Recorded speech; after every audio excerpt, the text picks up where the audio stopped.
been asked before, well, what happens if you can't handle pressure situations, right? Mm-hmm. And my rebuttal to that is, or my answer to that is, you got to start stacking some wins under your belt, right? Yeah. And the only way you can stack some wins under your belt is by keeping the promises that you make to yourself. When you say you're going to do something, you do it no matter what. And the more you come through on the promises that you make to yourself, the more you'll be able to handle those pressure situations. But I think a lot of times the reason people can't handle that pressure is because they have a history of continuing to let themselves down on promises they make to themselves. Yeah. So their unconscious mind just doesn't believe that they can step up to those kind of situations. And, 9 out of the 10 times they probably can't. Have you ever heard the phrase becoming the best version of yourself? Yeah, me too. But what does that even mean? And how do we become that person? I'm here to help you navigate through those questions and come up with actionable steps in order for you to live your best life. We've got to discover what we want. We've got to figure out a plan on how to get there, and then we have to go. We can't just sit and wait any longer. Life won't wait on us. So come join me on this constant journey to become the best version of yourself and to find your best you. I'll see you on the other side. During our life, different areas of our life will spike at different times. So the key is to identify which areas of your life are not spiking and make a conscious effort to make incremental improvements in those areas, because in life we are either growing or we are dying. The last thing you want to do is go cold turkey and stop working on an area of your life, because when you don't do something for a long time, you're going to start to dislike it. So if you haven't gone to the gym for the last 18 years, I can guarantee you probably hate the gym. Mm-hmm. And what you don't want to happen is you don't want to allow one of those pillars to come crumbling down, because if you allow one of those pillars to come crumbling down, it can possibly set off the other 3 pillars to come crumbling down, including the one that is spiking. And I say that because I've experienced it. In 2016, I allowed a pillar of mine to come crumbling down, and it almost set off all other 3, including the one that was spiking at the time. And that pillar for me was the study of the mind. For 25 years, actually for 20 years, after I left the phone company that I was working at, remember I told you I used to study for an hour a day, every day? Yeah. Well, when I started my business at 21 years old, I had total freedom, right? Right. What do you think I did with total freedom? I stopped studying. Yeah. No one was forcing me to do it. So I stopped studying, and I didn't work on my mind. I didn't pick up a podcast. I didn't read a book. And frankly, I didn't do it because I didn't want to be reminded that I wasn't very smart. You see, the school system made me believe that my self-worth was tied to my ability to pass a test and my ability to get good grades. And because I was never really good at that, my self-worth, when it came to being smart, was as low as it can get. Yeah. And for many years, I was able to suppress that by training my mind and understanding that as long as I outworked everybody, and I had self-discipline and perseverance, I would eventually beat people out. And for 17 years, that's exactly what I did. I would beat people out until I finally surpassed, for the first time in my life, what I thought I was worth. And what happens when you surpass what you think you're worth, you're automatically going to self-sabotage yourself to come back down to what you think you're really worth.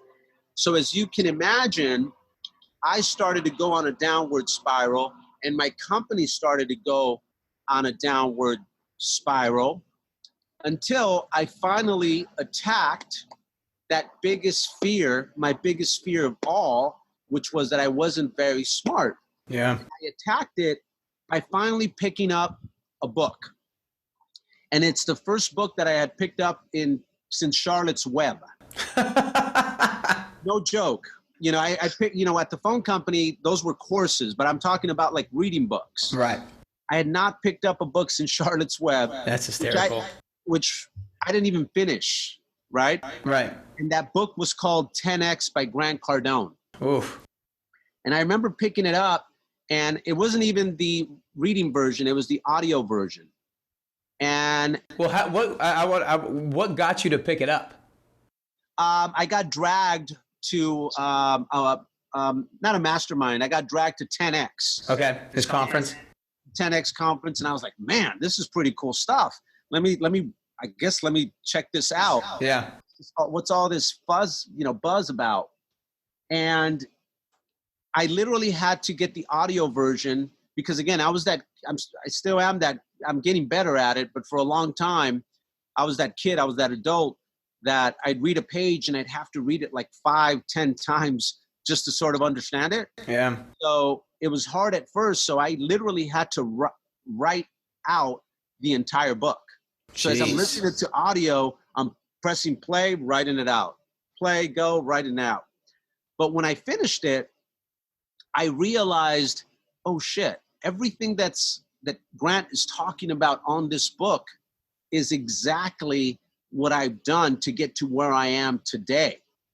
So now I had experienced it, right? Because now someone that was making $100 million plus a year was talking about the same thing that I had already done. So my self-worth now went through the roof, right? Yeah. And then I made a decision that I would study for an hour a day, every day. The way I work on my fitness of the body, I was going to work on the fitness of the mind, the way I used to do back when I worked at the phone company. And I started studying guys like Ed Milet and guys that are worth hundreds of millions of dollars, billions of dollars. And then what I realized, all of them were talking about the same thing. Mm-hmm. And the great part was that I had experienced everything they had done. I just didn't know how to articulate it. But when I realized that, my self-worth went through the roof. So what happened there, Nick, is now my unconscious mind aligned with what I was saying consciously, right?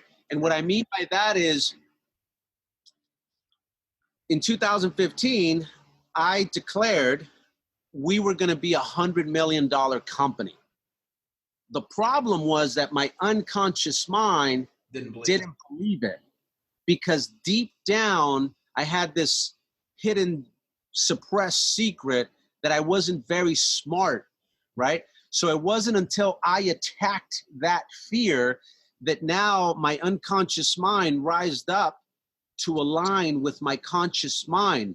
And when those two things happen, then you start attracting everything to make that dream a reality. All of a sudden, a C-level executive that was running $1 billion company calls me and says, hey, I don't know what, I saw this video of you. I loved it. I want to come work for you. Mm. And he came from the wireless industry, and he says to me, hey, the wireless phone industry was exactly what your industry is today. It was 20 years ago. And he is now my president. That same year, Real Housewives of Beverly Hills calls us and says, hey, you want to be on the show? Boom, we're on the show. All of a sudden, people like Grant Cardone, Ed Milet, and all these people want me to come out on their podcast. Yeah. All of a sudden, all these salespeople want to come work for us, right? All of a sudden, we're on a trajectory to make $100 million this year, right? Yeah. And all these things would not have happened if I wouldn't have attacked that fear that I kept procrastinating on. You see, I knew the problem 6 years before it happened. I knew I had this self-doubt in my heart that I was like, man, we're growing too much, man, but I don't know if I'm smart enough to run this company. And it was all these limiting BS beliefs that I was feeding myself that weren't true.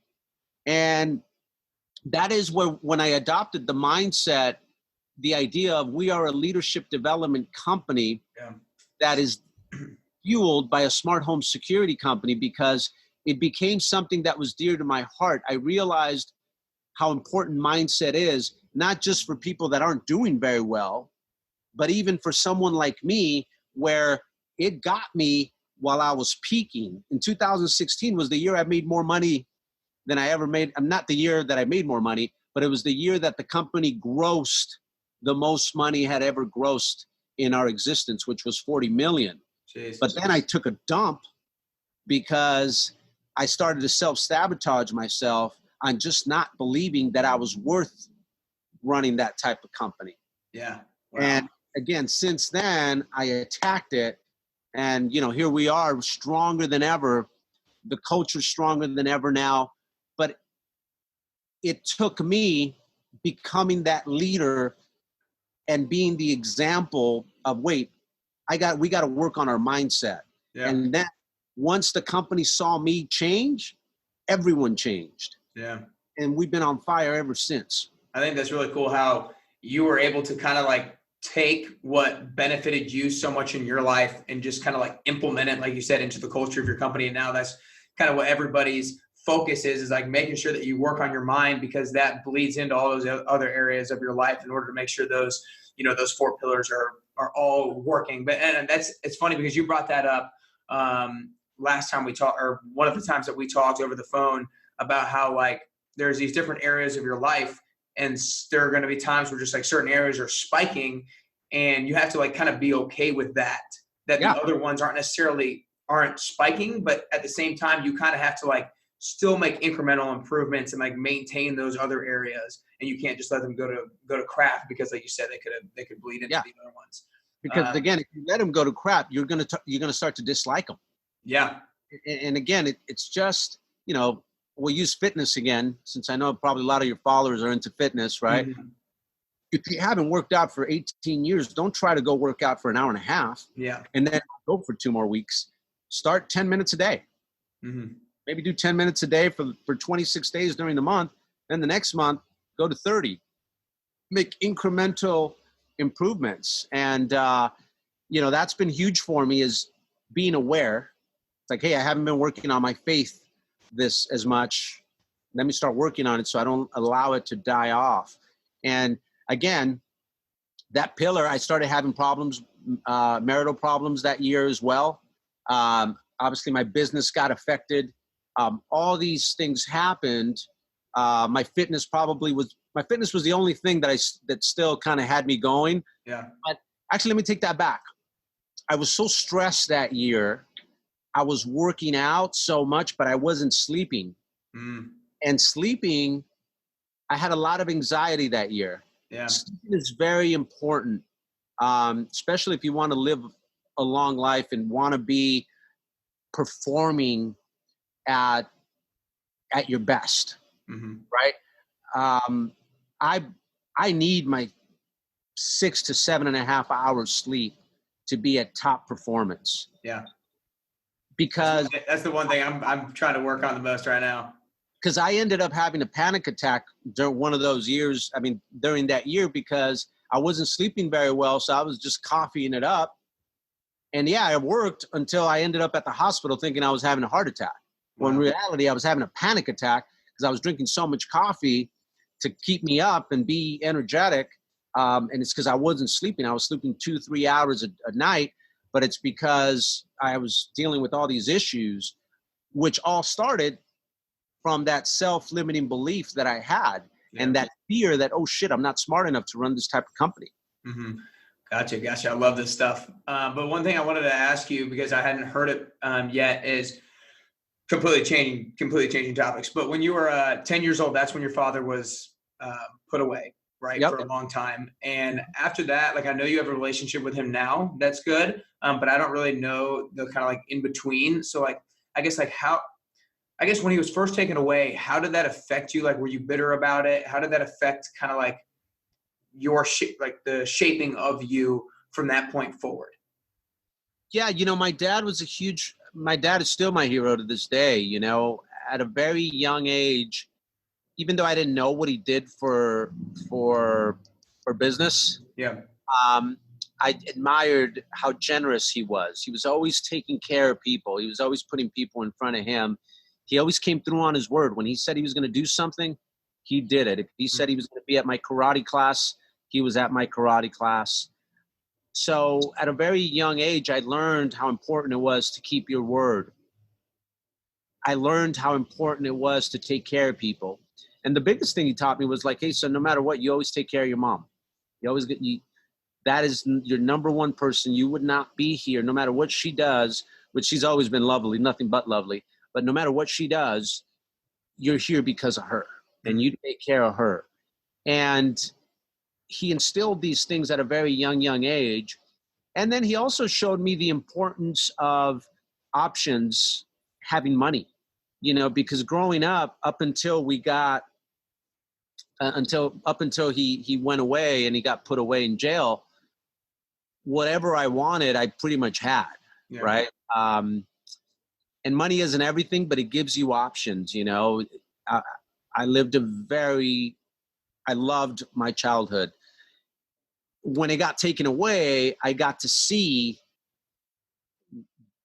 all the issues that come from not having money.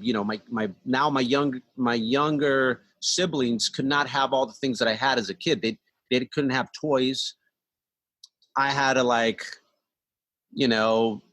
literally look for quarters around the house, laying quarters or pennies just to try to feed myself at school. And I knew the importance of a good life. Yeah. So that's another thing that my dad taught me. And that's why for me, it's so important to touch the dream, because that's another thing, because of my dad teaching me or showing me the difference between options and not having options.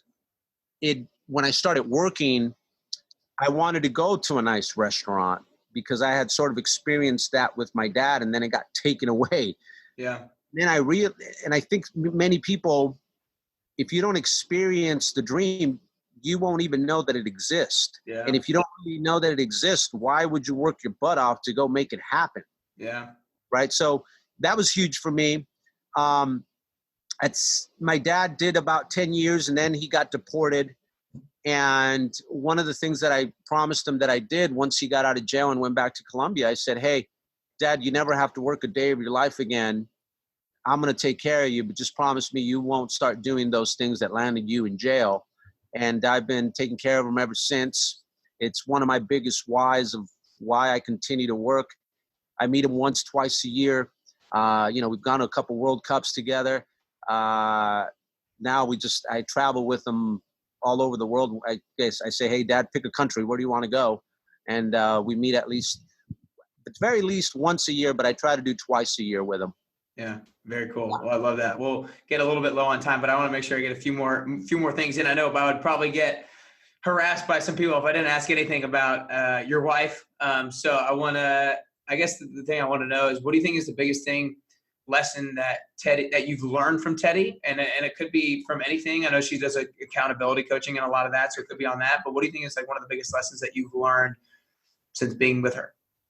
Oh, I love that question because there's one that I know right away. I mean, she's done many, many things, but when we first started dating in 2008, I was bored of what I was doing in alarms, right? And the reason I was bored was because I wasn't growing. I was stagnant. Mm-hmm. And I was doing very well. I was making a ton of money. Yeah. But for 10 years, I wasn't really, for the last 5 years up until that point, I wasn't growing. We were doing about 300 installs a month. We now do 2,000. But we're doing about 300 installs a month. I was personally selling 50 of those myself, going door to door. Wow. And I was doing that with my eyes closed. So I was bored. And what happens when you become bored? You'll self-sabotage. Yeah. So I started to invest in things that I had no idea how to run. And as you can imagine, I lost a bunch of money. And finally, my girlfriend, who is now my wife, Teddi, says to me, hey, how come you keep investing in things that you have no idea on, yet you don't invest in the one thing that you're an expert about? And the light bulb sort of turned on. And you see, I had always invested in the sales guys, but I never invested back into the company, into the organization to grow it, to expand it. And the reason I didn't was because I wasn't sold on what I was doing. I wasn't sure if that's what I wanted to do for the rest of my life. Yeah. So it made me finally confront, hey, are you in this 100% or are you not? And in 2008, I made a decision that this is what I wanted to do for the rest of my life. And I wanted to build a company that would attract people that felt the same way about the smart home security industry. And when I did that, I finally invested into a CFO. Cost me $150,000 that year. And man, that was scary because it's, you're putting up $150,000. You're like, man, that could be a new Ferrari, a used Ferrari. Yeah. If it doesn't work out, I'm screwed. But it was one of the best things I ever did. That CFO paid himself times 2, because as soon as he came in, he just found all these holes that were in the company. And again, he paid for himself, really, with all the things that he brought to the table. We went from 6 office employees to 100 office employees within a 2-year span. And we just started to grow after that. But again, I had to invest back into the company. And I think so many people are scared to invest back into their business, but that's really why they don't grow. Yeah. And what I realized too, that's been huge for me, is you want to focus on the things that you can control and that you're an expert at. I had no idea how I was going to go from 300 installs to 2,000. I had no idea how I was going to go from being in just one state to now over 36 states. I had no idea how I was going to go from 6 installers to now we have over 150 installers. But what I did know was that I was great at influencing people, leading people. I was great at training people. I was great at sales. And I was always good at, recruiting and replicating. And I knew that all these other things that I wasn't an expert at, I knew that God would put the right people in front of me to make that dream happen. Yeah. And I think so many times we focus on these things that we really can't control, right? And we let those things psych us out. And when they psych us out, you will confess with your own tongue that it's not going to happen. And when you confess with your tongue that it's not going to happen, it won't happen. And I never did that. I was like, okay, I know I'm going to grow this company to 2,000 accounts a month. I don't know how I'm going to do it just yet, but I know what I'm good at. I know I could lead, I know I could train, and I know I could sell. Yeah. And I'm going to focus on those 3 things, and I'm going to take just pure action. I'm going to work my butt off, and I know God's going to put the right people in front of me to make this impossible into a possible. And sure enough, people just start landing on your plate. Very similar to, once again, what happened in 2017. All of a sudden, I get a C-level executive that is used to running billion-dollar company wanting to come work for me. And now he's helping me put all the things that I didn't know about into play to get us to that next level. Yeah, I like when you said if you confess that something's not going to happen, then it's not going to happen, because I think a lot of people say so many times that they could never do this, I could never do that, can never do this, when it's just like, yeah, you're never going to if you say some things like that. I know, so I want to jump into, obviously I know you have 3 kids now, Isabella, Slate, and Cruz, and you got a 4th one on the way, so congrats again on that. But obviously being a father is a big part of your life, and I love watching you interact with your kids on social media. What do you think has been one of the biggest things that you've learned about yourself since becoming a father? Probably the biggest thing is it's not about me anymore, right? As far as my personal life. You know, it's funny, I was sort of living this Dr. Jekyll and Mr. Hyde kind of life, where when it came to business, I was the most loyal person. I was responsible. I was always about growing. But when it came to I was always about putting people first. But when it came to my personal life, it was the opposite. I was very selfish, right? And I thought, and I didn't come to this realization till again, when my kids were born, but I was like, I thought I was this great son, and I thought I was this great son because I'd done all these things for my mom, right? I bought her house and I did all these material things for her. But if my mom wouldn't visit me, I wouldn't visit her. Like, she had to come to me because I was the busy one. I was the one that was working my butt off.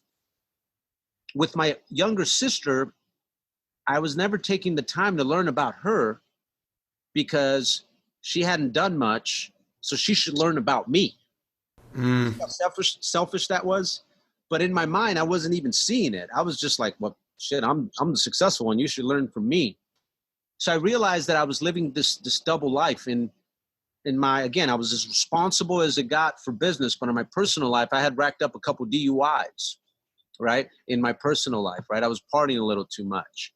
And again, so my kids made me realize, like, on my personal life, I need to become this person that really emulates the person I am in business. Wow. And it got me to realize that. And now it's about them first, obviously. It's actually about my wife first. Yeah. And people get that mistaken, right? Because if you put your kids first, but not your wife, then you're going to have issues with your wife, which then you'll have issues with your kid, right? So in reality, you got to put your wife first, have that relationship going, and then your kids, right? Gotcha. And that's been huge for me with having my kids. It brought great balance. Yeah, that's a really powerful takeaway, because I think I've almost found myself doing that a little bit, in the sense that, like, not that I'm successful, but that I'm kind of doing a lot of things, talking to cool people like you, where I feel like maybe people should be asking me, like, about what I'm doing, and, like, about, like, podcasts and stuff like that. But it's like, get out of your own head, ask other people stuff. But down to the last two questions. Did you just turn 43? I'm going to turn 43. You're going to turn April? Yeah. Okay, gotcha. Awesome. So currently 42. 10 years down the road, you're going to be 52. So what does 52-year-old Edwin look like? What have you done and accomplished? And what are you currently doing? On the business side, there's this goal. Well, it's first about stacking the wins. So the first goal I have is to get to 100 million, okay, and 300 million. And I really believe in my heart that we will be $1 billion company. I want to get to that point because I believe in order to really impact people, you have to show greatness, right? And I think greatness, believe it or not, comes with ambition. But what we got to understand is you got to have a combination of ambition and humility, right? And if you have those two universes come together, then you're going to be able to impact a lot of people. Because if we didn't have ambition, then we'll end up doing nothing and calling it humility. Does that make sense? Yeah. So for me, I want to keep pushing myself for greatness so I can be an example for people. Do I need to make that ton of money? Not really. But I want to just show that this kid with a 1.8 GPA that has been blessed by God can do those kind of things. But the bigger I can go, the bigger the people that believe in me can rise up, right? Yeah. My dream has to be big enough that their dream fits in my dream. Otherwise, they're going to want to leave if my dream isn't big enough for their dreams. Yeah. So that is huge for me. But I also want to I'm huge on tithing, 10%. And the more successful I become, the more I can give back to be able to change people's lives the way my life has changed. That's a big, big driving force for me now. Now that materialistic wise, I don't need a better house. I love this house. I don't think I'll ever move from here. I don't need a bigger house because I realize that most of my time I spend in the kitchen and in my living room. Yeah. My ultimate house. But now it's become this thing of how can I create major, major impact? And part of creating major, major impact is showing people what is possible and continuing to talk the walk, right? Or to walk the talk. Yeah. Where I tell people, hey, you have to improve. Well, part of improving is, continue to improve the rest of your life, right? That's on the finance side. I definitely want my family side to spike even more. I'm hoping by then I'm not having to work 60 hours a week, 70 hours a week like I still do. Don't get me wrong, I still put in my 16 hours in my family time, but I cram those in Saturday and Sunday. I want to definitely spend more time with the kiddos and have more experiences, right? See, to me now I'm to the point where I'm looking for experiences, not so much, can I get a better house? Can I get a better car? Like, I've already got those things and I love those things. Don't get me wrong. Yeah.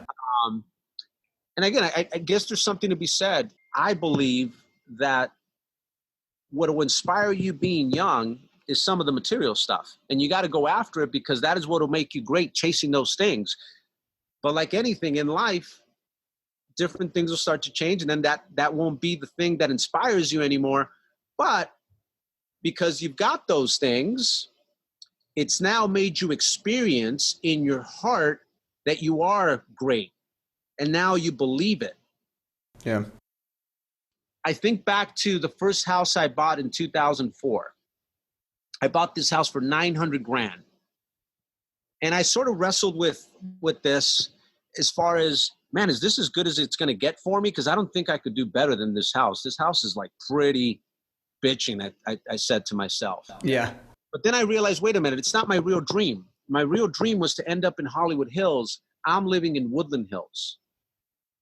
And because of that dream, I kept pushing, right?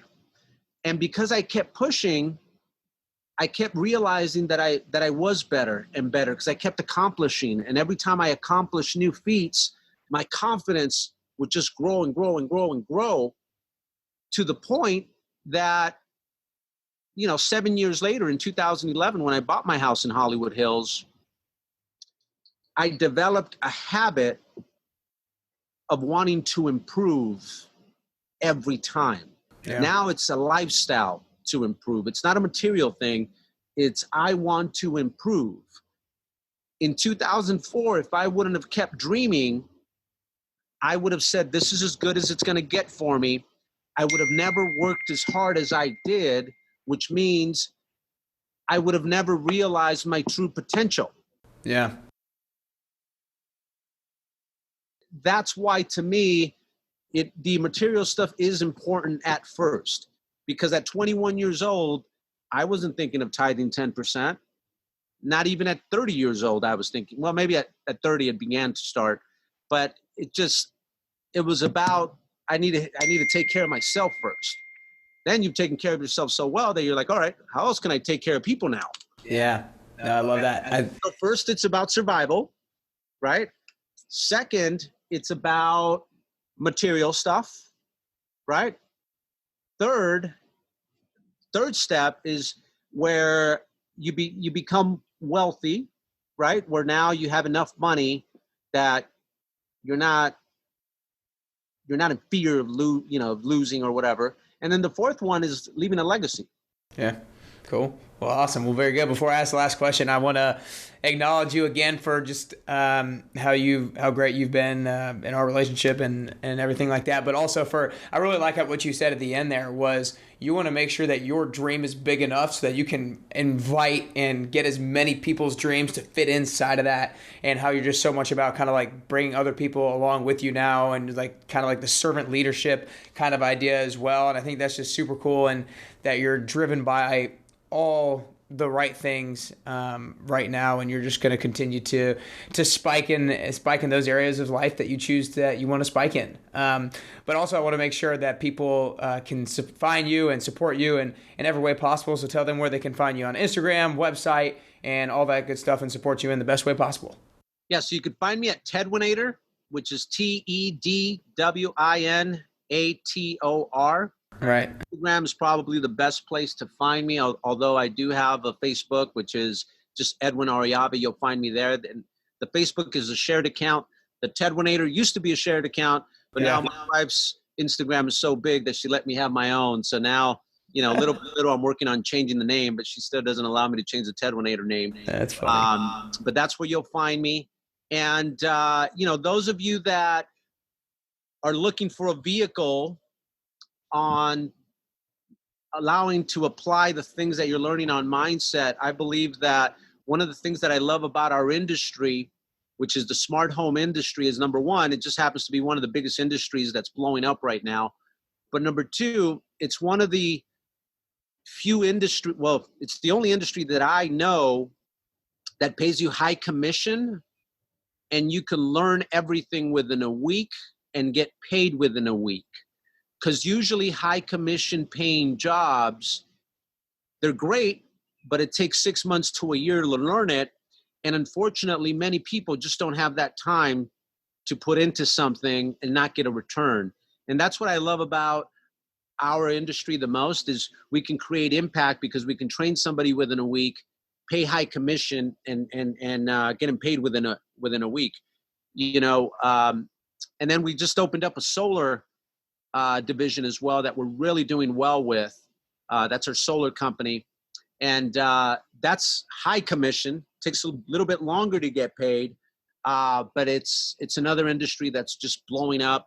And again, I love having a vehicle that I can put people in once I start teaching them the mindset. Because a lot of times people have the mindset, but then they don't have the vehicle. Okay, shoot, I know everything now, but now what do I do?